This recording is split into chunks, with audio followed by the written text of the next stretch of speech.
সাধের লাউ বানাইলো মোরে বইরা গাছে অনেক লাউ হয়েছে, অনেকগুলো খেয়েছি। আজকে কাটা হবে, এটা কাটবো।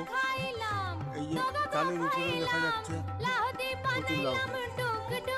লাউ বিক্রি হবে, বিক্রি হয় না, আমরা খাওয়াই লাগে।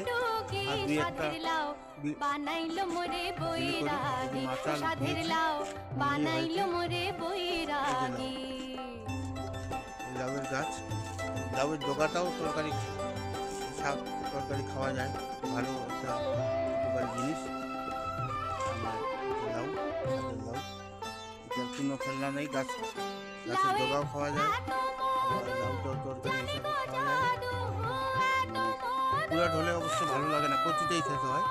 তাই এটা মেচুর হয়ে গেছে, খাওয়ার উপযুক্ত। এটা আজকে কাটা হবে।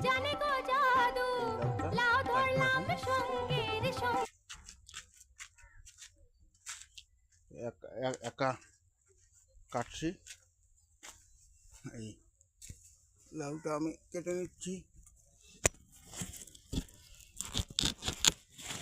এই যে একটা লাউ কাটলাম, এখানে রাখছি, নিয়ে যাব।